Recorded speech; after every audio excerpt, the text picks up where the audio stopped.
Allahumma inna na'udzubika min ilmin la yanfa' wa min qalbin la yakhsha wa min nafsin la tasba' wa min du'ain la yustajabulah.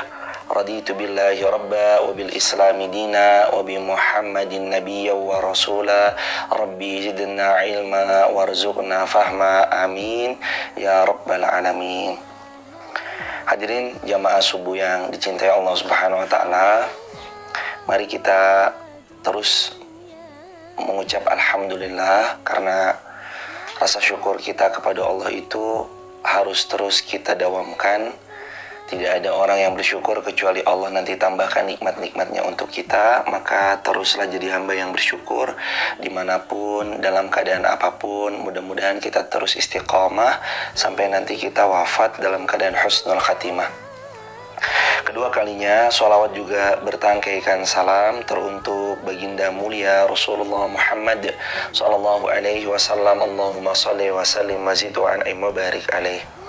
Sahabat, seperti biasa saya ngajak diri saya dan saya mengajak untuk kita semua, mari sama-sama luruskan niat, mari sama-sama bulatkan tekad, mari sama-sama kita cari ridhonya Allah. Semoga Allah ridho sama apa yang kita lakukan dan Allah ridhoi setiap kehidupan kita insya-Allah. Jadi kemarin kita lagi bahas surah Al-Ahqaf ayat ke-15 yang diantaranya adalah doa masyhur, Rabbi auzi'ni an ashkura ni'mataka allati an'amta alayya wa ala walidayya wa an a'mala salihan tardah wa aslih li fi dhurriyyati inni tubtu ilaik wa inni minal muslimin. Kemarin doa, ya Allah, Allahumma inni Rabbi auzi'ni an ashkura ni'mataka allati an'amta alayya. Ya Allah, karuniai kami agar kami bisa terus bersyukur atas nikmat yang Engkau berikan kepada kami. Wa ala walidai, dan juga nikmat yang Engkau karuniai kepada kedua orang tua kami. Wa an a'mala salihan tardah, dan izinkan kami bisa beramal dengan semua amalan yang Kau ridhoi, yang Kau cintai ya Allah. Wa aslih li fi dzurriyyati, perbaiki hidupku, perbaiki anak cucu keturunan-keturunanku sampai hari kiamat nanti. Inni tubtu ilaik, sesungguhnya aku bertobat kepadamu ya Allah. Wa inni minal muslimin, dan aku termasuk orang-orang muslim. Kemarin ada poin pertama, supaya bisa bersyukur atas nikmat yang diberi. Poin yang kedua, agar bisa melakukan semua amal soleh yang Allah ridhoi dan bisa menyapu bersih semua amal soleh yang Allah cintai. Terus yang ketiga, minta diperbaiki hidupnya dan hidup keturunan-keturunannya. Yang keempat, ini tubtu, bertaubat. Yang kelima, wa inni minal muslimin yarhamukallah. Wa inni minal muslimin, aku termasuk orang-orang yang muslim. Sekarang kita masuk ayat ke-16. Teman-teman silakan dibuka ayat ke-16. A'udzu billahi minasy syaithanir rajim. Bismillahirrahmanirrahim. Ulaika alladzina taqabbalu anhum ahsana ma 'amilu wa natajawazu an sayyi'atihim fi ashabil jannah wa'da as-sidqi alladhi kanu yu'adun. Ayat ke-16 Al-Ahqaf, Allah berfirman, mereka itulah orang-orang yang Allah terima amal salih mereka, Allah terima amal baik yang mereka telah kerjakan, dan orang-orang yang kami maafkan kesalahan-kesalahannya. Mereka akan menjadi penghuni-penghuni syurganya Allah, dan itu janji yang benar yang telah dijanjikan kepada mereka. Jadi setelah 5 hal kita lakukan, minta supaya tetap bisa bersyukur, minta supaya agar kita bisa mengamalkan semua amal soleh yang Allah cintai dan Allah ridhoi, minta agar supaya kita diperbaiki hidupnya dan keturunan kita. Yang keempat, kita bertaubat. Yang kelima, bangga menjadi seorang muslim. Apa sih untuk orang yang melakukan 5 ini? Allah beritahu, yang pertama, tulis di kolom komentar ya teman-teman. Untuk orang yang melakukan Al-Ahqaf ayat 15, maka mereka akan dapatkan Al-Ahqaf ayat 16. Yakni yang pertama, Allah terima semua amal salihnya. Diterima Allah. Semua amal salih diterima Allah. Teman-teman harus tahu, nggak ada hal yang lebih menyenangkan kecuali kalau kita beramal salih, amal salih itu diterima Allah. Itu yang pertama. Yang pertama diterima amal salihnya. Yang kedua, orang-orang yang melakukan Al-Ahqaf ayat 15 akan kami maafkan kesalahan-kesalahan mereka. Diterima amal salihnya, dimaafkan semua kesalahan-kesalahannya. Siapa yang gak pernah punya kesalahan? Manusia tempatnya salah, manusia tempatnya lupa. Kita banyak lupanya, kita banyak salahnya. Tapi kalau Allah maafkan, semua kesalahan-kesalahan itu akan terhapus. Yang ketiga, mereka akan menjadi penghuni syurganya Allah Subhanahu wa ta'ala, dan itulah janji Allah atas mereka. Jadi mereka dapat 3. Yang pertama, amal solehnya diterima. Yang kedua, kesalahan mereka dimaafkan. Yang ketiga, mereka menjadi penghuni syurganya Allah Subhanahu wa ta'ala. Teman-teman yang dirahmati Allah, ada konsep khauf war raja. Dalam beramal itu kita harus takut, ada rasa khawatir kalau amalan soleh yang kita lakukan itu ada campuran riaknya di situ, supaya dipuji manusia, supaya mendapat standing applause manusia, supaya manusia nanti gelarin karpet merah sama kita. Enggak, bukan itu. Dan kita harus bisa nepis setiap kali kita beramal, agar supaya amal kita jadi amal yang dicintai, diridhoi, dan diterima sama Allah. Nah, syarat diterimanya amal 3I. Ditulis di kolom komentar, syarat diterimanya amal 3I. Yang pertama, iman. Yang kedua, ikhlas. Yang ketiga, ittiba dengan sunnahnya baginda sallallahu alaihi wasallam. Apa yang dimaknai iman? Iman itu supaya amalmu diterima, engkau harus punya iman. Dan ketiga ini dalam satu dalam 3 yang nggak bisa dipisahkan. Jadi kalau misalkan salah satu di antara 3 ini hilang, berpotensi amalnya nggak diterima, ditolak. Maka 3-3 harus ada. Syarat amal diterima 3I, iman, ikhlas, ittiba. Nanti saya jelasin satu-satu. Yang pertama, iman dulu. Supaya amal kita diterima Allah, kita harus beriman, harus benar-benar yakin sama Allah, melebihi semua keraguan yang manusia sampaikan atau keraguan yang kadang diri ini ragukan atasnya. Kadang kan kita tuh peragu bahkan atas diri sendiri. Tapi mungkin nggak ya, bisa nggak ya, kayaknya belum deh. Itu kan kita meragukan diri kita sendiri kan. Meragukan diri sendiri, padahal Allah pencipta kita dengan penciptaan sebaik-baiknya penciptaan, padahal Allah mencipta kita dengan sebaik-baiknya penciptaan. Menghina Allah juga berarti kan, saat kita meragukan kemampuan diri sendiri, padahal Allah telah menitipkan kemampuan begitu luar biasanya. Jangan ragu, jangan jadi peragu. Kalau misalkan kita punya satu harapan, maka berjuanglah dulu untuk itu. Ragu belakangan. Setidaknya ada hal yang pernah kita coba. Walaupun nanti ujung-ujungnya kita sadar betul ada 2 potensi tatkala kita nyoba. 50%-nya berhasil, 50% berikutnya gagal.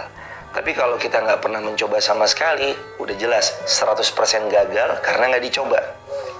Jadi yang pertama, iman. Syarat amal diterima itu iman. Semakin seorang hamba itu kuat kepada Allah dalam meminta dengan penuh keyakinan, dan Allah pasti akan ijabah, keyakinannya itu hadir, Allah akan kuatkan, semakin dekat dia dengan doanya. Walaupun ditolak, tapi Allah dekatkan lewat cara-cara terbaik Allah yang kita nggak pernah sangka. Makanya Rasulullah bersabda dalam hadis Muslim, riwayat Imam Muslim, ud'ullaha wa antum muqinuna bil ijabah fa innallaha la yaqbalu du'a min qalbin ghafilin lahin.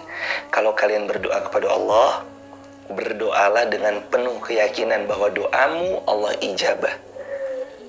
Emang harus yakin, itulah yang dinamakan iman. Wa inna Allah la yaqbalu du'a min qalbin ghafilin lahin. Karena Allah nggak menerima doa dari hati yang lalai, hati yang nggak yakin, hati yang peragu. Nggak. Ud'ullaha wa antum muqinuna bil ijabah. Kalau berdoa harus yakin plus tahu bahwa doa itu Allah ijabah. Yakin plus yakin lagi bahwa doa itu diijabah Allah Subhanahu wa taala. Itu teman-teman yang dirahmati Allah. Terus kemudian yang kedua, Islam, iman, ikhlas. Assalamualaikum warahmatullahi wabarakatuh. Yang kedua, ikhlas. Apa ikhlas? Saat seorang beramal, dia harus ikhlas, semata-mata cari ridhonya Allah, bukan yang lain. Di zaman sekarang kadang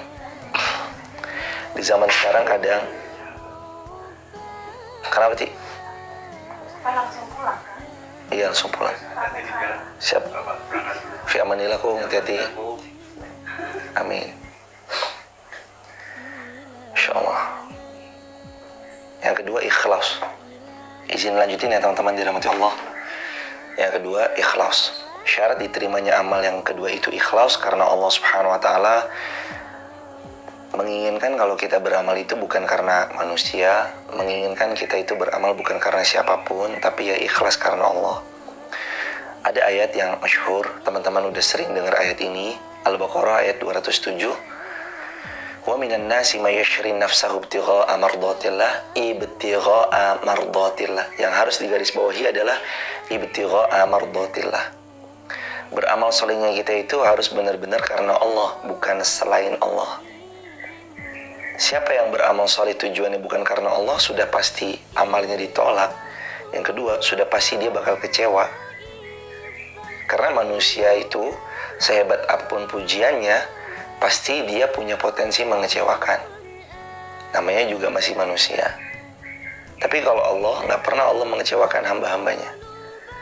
Makanya saya saran betul sama teman-teman, kalau teman-teman beramal soleh, apapun amal solehnya yang teman-teman lakukan karena Allah. Jangan supaya dapat feedback terima kasih. Jangan supaya naik exposure-nya karena kita berbagi. Jangan supaya nanti viral. Jangan supaya nanti banyak followers-nya. Jangan supaya nanti lebih banyak subscriber-nya. Jangan karena kepentingan politik. Jangan karena duniawi semata. Datang karena Allah. Berbagi karena Allah. Memberi karena Allah.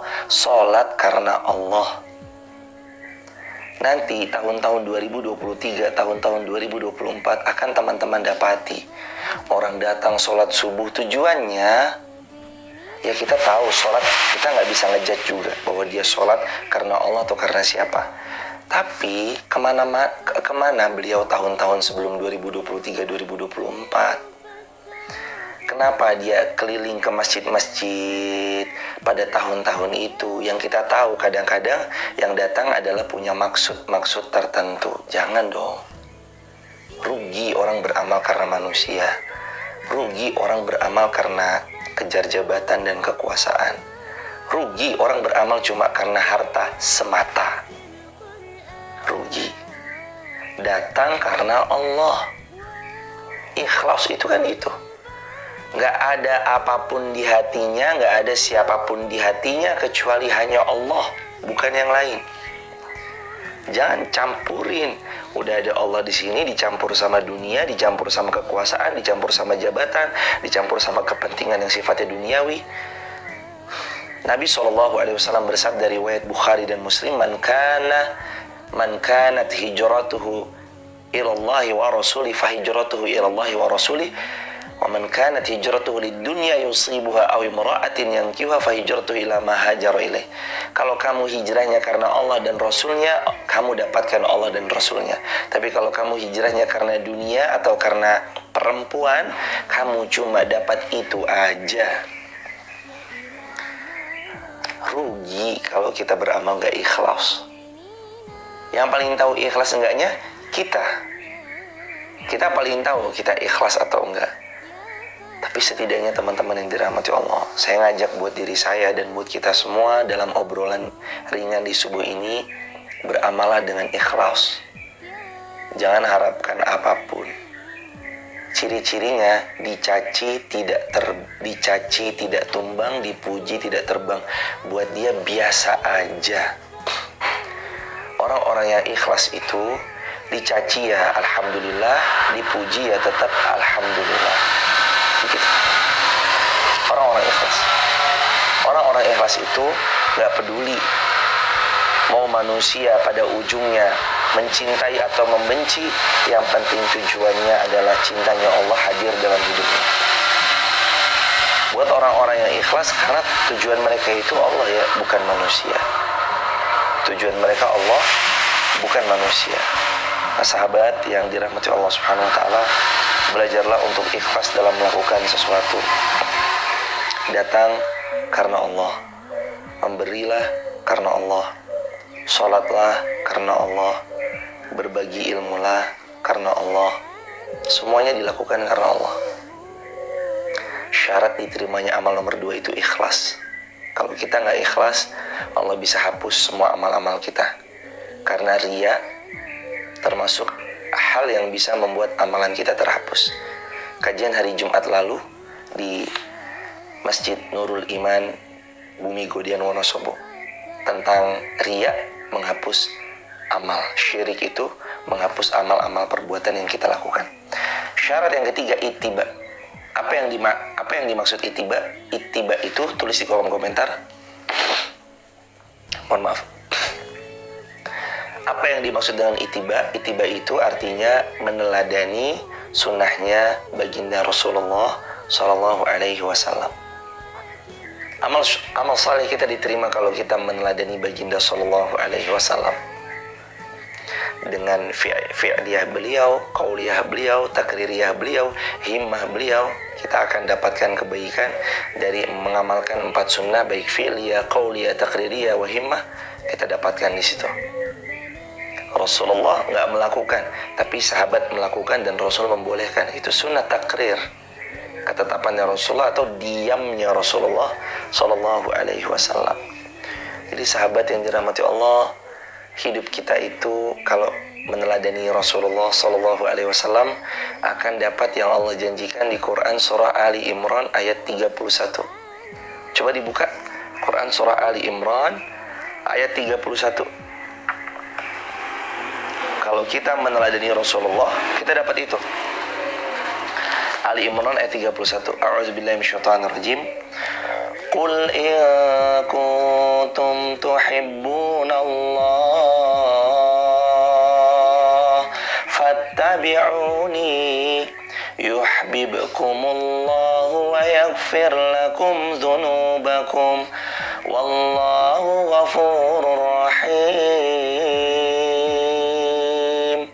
Wallahu ghafurur rahim.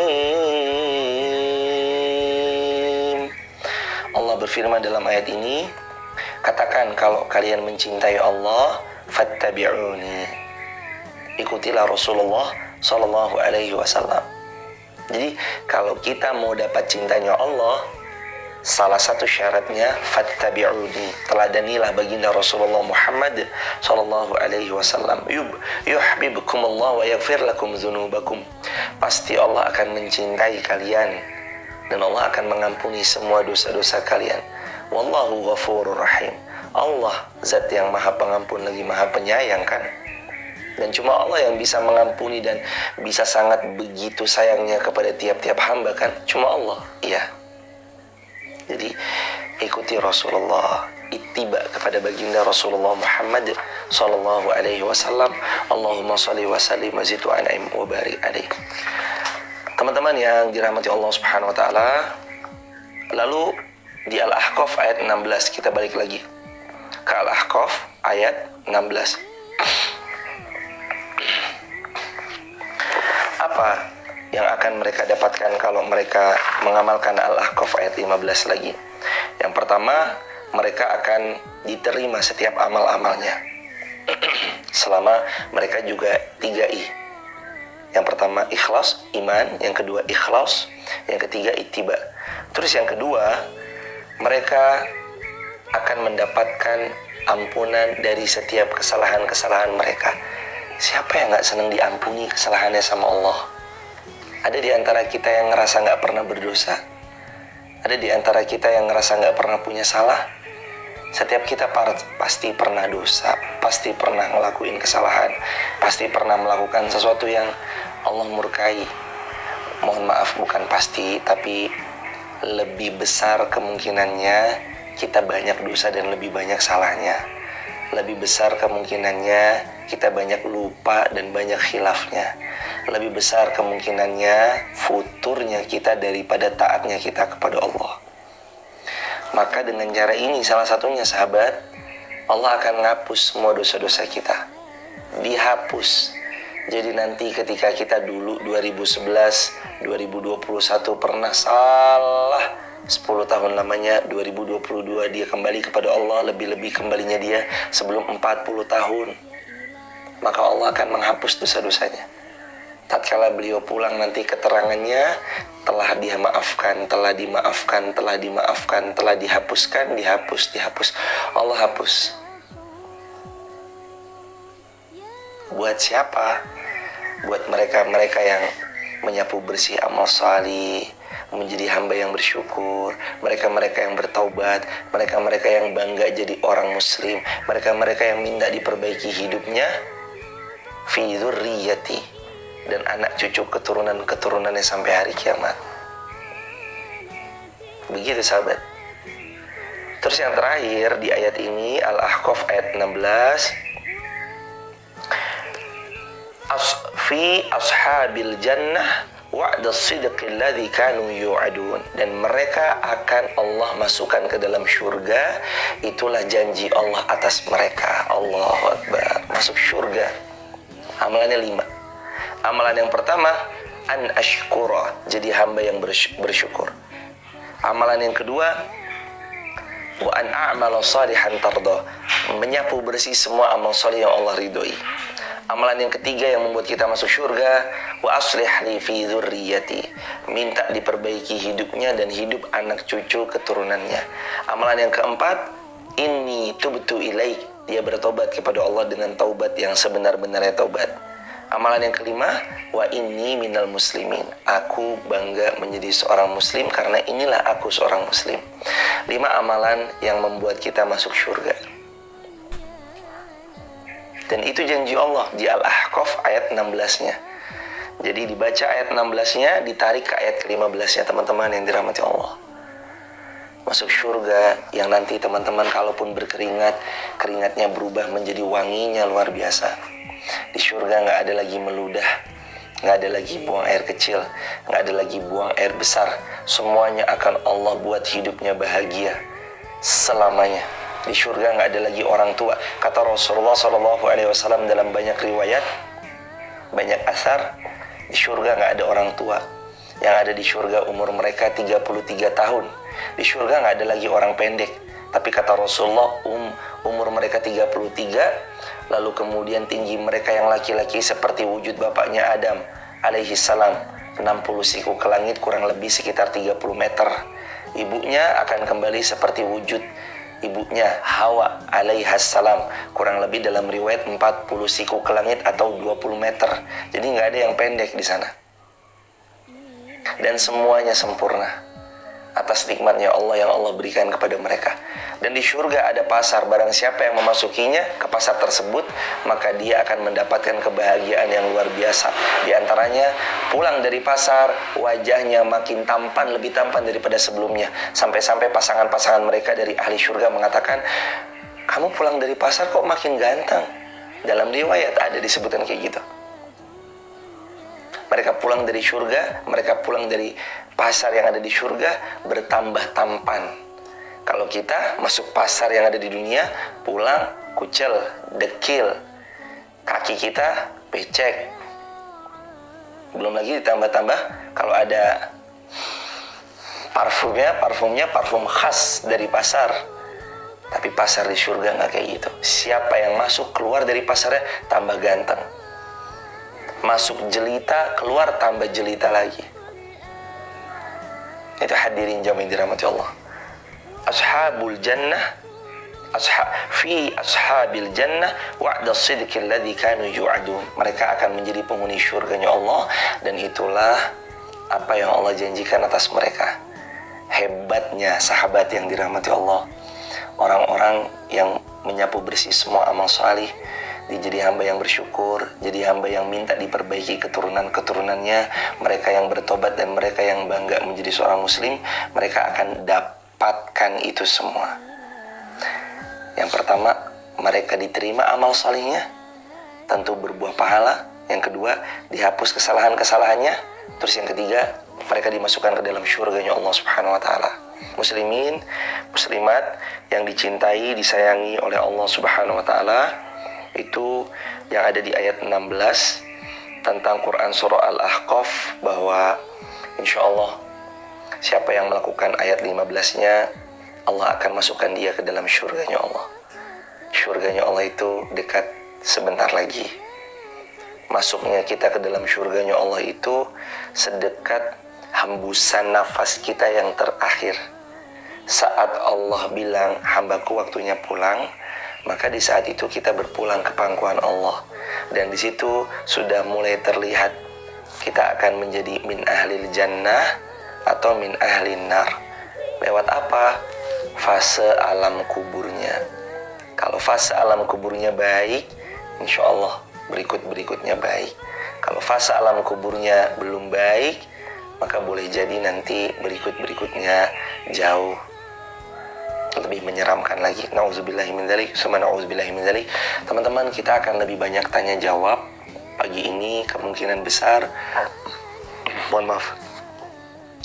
pagi ini kemungkinan besar kita akan lebih banyak menjawab pertanyaan-pertanyaan. Silakan sahabat TikTok dan YouTube serta Instagram, kalau ada yang mau didiskusikan dari tanya jawab yang teman-teman bisa ketik atau tulis komentar, nanti insya Allah yang bisa kami jawab, yang belum bisa kami jawab, wallahu a'lam bishawab. Mudah-mudahan jadi ilmu untuk kami pelajari lagi. Mohon maaf atas segala keterbatasan. Jazakumullah khairan atas segala perhatian. Insya Allah mudah-mudahan habis ini kita bisa tanya jawab lebih lama. Waktu dan tempat untuk tanya jawab dipersilakan. Tapi sebelum itu, buat teman-teman, kalau ada yang berkenan bergabung di grup WhatsApp kajian saya, teman-teman bisa tap link di bio, sebut nama, asal kotanya, asal negaranya. Barakallahu fikum. Silakan Mas. Yang Mas berarti. Boleh. Dari akun siapa? Akun Satinah Selvia. Dari akun Satinah Selvia di Instagram. Pak Ustadz, kita masuk ke pasar di surga untuk ngapain? Di surga emangnya masih ada jual beli? Nah, keren banget pertanyaannya. Apakah di surga masih ada jual beli? Terus kita masuk ke area pasar di surga itu apa? Di sana Allah karuniai siapapun boleh mengambil. Jangan disamakan pasar dunia dengan pasar di surga kelak. Karena di surga sudah tidak ada jual beli, semua isinya kenikmatan. Mereka bisa ke sana sebagaimana mereka dulu di dunia, dengan segala aktivitas-aktivitasnya. Tapi siapa yang memasukinya, saat keluar daripadanya semakin tampan, yang jelita semakin jelita, sampai pasangannya dari ahli surga mengatakan, betapa tampannya engkau, bertambah-tambah tampannya engkau daripada engkau sudah sebelumnya. Pulang daripada tempat tersebut semakin tampan. Jadi di sana nggak ada jual beli. Terus sana ngapain? Sebagaimana kehidupan di dunia mereka pernah rasakan, kadang orang itu merasa, ya Allah, aku ingin merasakan seperti kehidupanku yang sebelumnya, dan Allah mengizinkan. Tapi beda, nggak sama. Bedanya apa? Nggak ada transaksi jual beli. Terus boleh ngambil sepuasnya? Ya, ambil sepuasnya, ambil sesukanya. Ya Allah, sebagaimana engkau dulu telah berikan aku ini di dunia, berikan aku ini juga di surga ya Allah. Allah kasih semuanya. Jadi seperti itulah di surganya Allah. Setiap siapapun dia akan bisa mendapatkan kenikmatan apapun yang ia inginkan. Termasuk kalau dia punya ingatan tentang dunia, apa yang dulu dia lakukan di dunia, Allah bisa hadirkan itu kembali di surga, tapi dengan versi yang jauh lebih baik. Karena Rasul pernah bersabda, ma la ainun ra'at, surga itu mata belum pernah memandang, wala udhunun sami'at, telinga belum pernah mendengar, wala khatara ala qalbi bashar. Hati belum pernah membesitkannya. Itulah karakteristik syurganya Allah. Barakallahu fikum, semoga terjawab. Wallahu a'lam bishawab. Apa syarat-syarat masuk syurganya Allah? Ada di Al-Ahqaf ayat 15. 5. Yang pertama, an ashkura ni'mataka allati an'amta alayya, pandai-pandai bersyukur. Ini ciri-ciri yang akan Allah masukkan mereka ke dalam syurga, dan itu janji Allah atas mereka. Ayat 16-nya Allah masukkan mereka ke dalam syurga. Amalannya ada di ayat 15-nya. Al-Ahqaf ayat 15. Yang pertama, pandai-pandai bersyukur kepada Allah. Yang kedua, hendaknya dia meminta kepada Allah agar bisa Allah menolongnya untuk menyapu bersih semua amal soleh yang Allah ridhoi. Yang ketiga, minta diperbaiki hidupnya dan minta diperbaiki hidupnya dan diperbaiki hidup anak cucu keturunannya sampai hari kiamat. Yang keempat, mereka adalah orang-orang yang bertobat dengan taubatan nasuha sebelum wafatnya. Yang kelima, mereka mempraktekkan semua syariat Allah, aturan Allah semampu mereka, dan mereka bangga. Wa inni minal muslimin, aku bangga, aku adalah seorang muslim. Itu syaratnya ada di ayat ke-15 Al-Ahqaf-nya. Begitu ya teman-teman. Bisa dibuka lagi Quran surah Al-Ahqaf-nya ayat 15. Apalagi Mas? Dari YouTube akun Eni Wihayati. Dari akun Eni Wihayati, silakan. Mau tanya Ustaz, jika kita sudah dimaafkan kesalahan-kesalahan di dunia oleh Allah, apakah sudah tidak ada penghisapan atau atas kesalahan-kesalahan tersebut? Jazakumullah khairan, pertanyaannya keren banget. Apakah kalau misalkan kita udah dihisap sama Allah Subhanahu wa ta'ala, apakah kalau kita sudah dihapuskan kesalahan-kesalahannya oleh Allah Subhanahu wa ta'ala, di sana sudah tidak lagi dihisap? Jawabannya ada di Quran surah At-Taghabun ayat yang ke-9. Yauma yajma'ukum liyaumil jam'i dzalika yaumut taghabun. Ada hari namanya hari Taghabun. Hari Taghabun itu adalah hari di mana manusia dikumpulkan oleh Allah Subhanahu wa ta'ala dan dipertontonkan amal sejak lahir sampai dia wafat. Kamu lahir tahun berapa? 93, wafat tahun berapa? Sekian. Maka dari 93 sampai 2000 sekian, saat dia wafat dipertontonkan semua amalnya. Tapi agar dia pandai semakin bersyukur kepada Allah, Allah kasih keterangan. Ini yang berbuat dosa dihapus, ini yang berbuat dosa dihapus, ini yang berbuat dosa dihapus. Keterangannya dimaafkan, dihapus. Yukafir anhu sayyi'atih. Allah hapus semua sayyi'atih, kesalahan-kesalahannya. Barakallahu fikum, semoga terjawab. Allahu a'lam bishawab. Ada pertanyaan lain? Ada. Bismillah Ustaz, saya Widi mau bertanya. Dari Widi Food, silakan akun Widis Food. Apakah ada amalan agar aib-aib kita tidak dibaca ketika Allah membuka catatan buruk kita? Adakah amalan aib-aib kita nggak dibaca ketika Allah membuka catatan amal buruk kita? Teman-teman dirahmati Allah, justru ketika amal buruk itu ditampakkan, Allah ingin menghadirkan rasa syukur kita. Ditampakkan dan dihapuskan, Allah ingin menghadirkan rasa syukur kita. Ya Allah, terima kasih ya Allah, dosa saya tahun segitu diampuni oleh-Mu ya Allah. Semakin bersyukur sama Allah Subhanahu wa ta'ala. Dan itu pendapat para ulama bahwasanya semua nanti dipertontonkan, ditampakkan. Ini kamu begini kan? Dan semua kan akan bersaksi. Ya Allah, tahun sekian tangan ini dipakai untuk mengetik yang enggak-enggak. Ya Allah, tahun sekian kaki ini dipakai melangkah ke tempat yang enggak-enggak. Ya Allah, tahun sekian dia berbuat ini dan itu. Ya Allah, tahun sekian dia begini dan begitu. Diceritakan. Lalu Allah dengan rahmatnya, sungguh aku mengampuni dia di sini. Sungguh dosanya di tahun itu aku telah ampuni. Begitu teman-teman. Kalau supaya aib kita ditutup, doanya Allahumma astur uyubana. Ya Allah, tutuplah aibku di dunia. Dan jangan sekali-kali buka aib. Dulu teman-teman pernah berbuat jahat, anaknya terus minta cerita, jangan diceritain, ceritain yang baik-baik. Dulu teman-teman suka apalah, misalkan berbuat yang nggak Allah sukai, mabuk atau mungkin zina dan yang lainnya. Kalau anaknya teman-teman nanya, nggak usah ceritain yang baik-baik. Kenapa? Karena hadis riwayat Imam Muslim dengan sanad yang sahih, Rasulullah SAW bersabda, in kullu ummati mu'afan illal mujahiruna. Semua umatku akan dimaafkan oleh Allah, illa kecuali al-mujahirun atau al-mujahirin, kecuali orang-orang yang terang-terangan berbuat dosa dan dia bangga dengan perbuatan dosanya. Nggak dimaafin kalau yang tipe kayak gitu. Makanya Rasul terus menganjurkan kalau kita punya aib, tutup, jangan ceritain. Anak kita pun kalau perlu nggak perlu tahu. Taunya bapaknya ngaji, bapaknya udah taubat, bapaknya udah sholat, bapaknya udah puasa Ramadan, bapaknya udah haji, udah umroh. Taunya itu aja udah.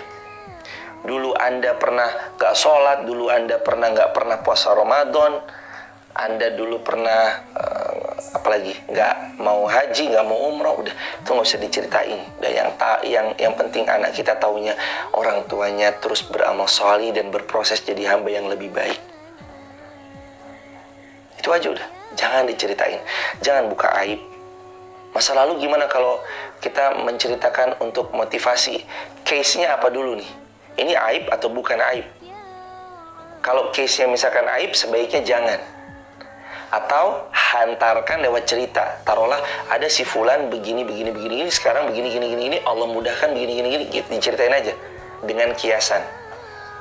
Tapi kalau misalkan yang bentuknya bukan aib, misalkan teman-teman gagal senam PTN, udah coba ke universitas A, sekian kali nyoba, nggak pernah diterima, terus ternyata Allah malah bukain toko usaha online shop yang punya karyawan 10, 11, 13 gitu.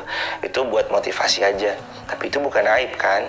Cuma tentang episode proses perjalanan hidup yang mana pernah gagal senam PTN. Aib itu kan tentang dirinya. Misalkan dulu dia pernah berzina, dulu dia pernah mabuk, dulu pernah minum khamar, dulunya pernah riba dan segala macamnya. Nggak usah diceritain. Kalau saya mau nanya sama ahli ilmu, boleh nggak? Al-Quran surah An-Nahl Allah berfirman, Fas'alu ahla dzikri in kuntum la ta'lamun. Bertanyalah pada ahli ilmu jika kamu tidak tahu. Pengecualian kalau hendak meminta solusi dari seorang yang dianggap ahli ilmu, maka itu boleh diceritakan. Begini duduk persoalannya, saya minta solusi. Persoalannya A, B, C, X, Y, Z, dirinci, dan sekarang saya minta solusinya gimana gitu.